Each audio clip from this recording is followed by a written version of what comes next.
నెల్లూరు జిల్లా కోళ్లదిన్నెలో వైఎస్ఆర్సీపీ నేతలపై పచ్చమూకల దాడిని ఖండించారు మాజీ మంత్రి కాకాని గోవర్ధన్ రెడ్డి. కావలి ప్రభుత్వాసుపత్రిలో చికిత్స పొందుతున్న బాధితుడు శ్రీనివాసులు రెడ్డిని పరామర్శించి పార్టీ అండగా ఉంటుందని భరోసా ఇచ్చారు.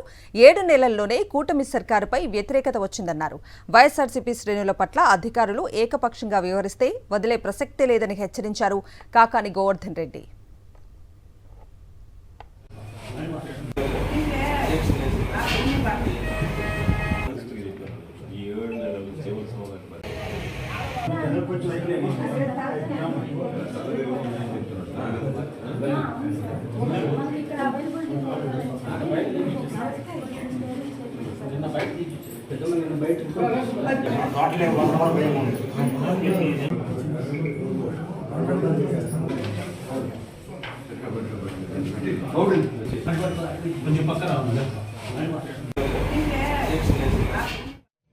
కావలి నియోజకవర్గంలో బోగోలు మండలానికి సంబంధించి కోళ్లదిన్నె గ్రామానికి చెందినటువంటి శ్రీనివాసులు రెడ్డి గారి మీద తెలుగుదేశం పార్టీకి సంబంధించినటువంటి స్థానికంగా ఉండేటువంటి వ్యక్తులు దాడి చేయడం జరిగింది.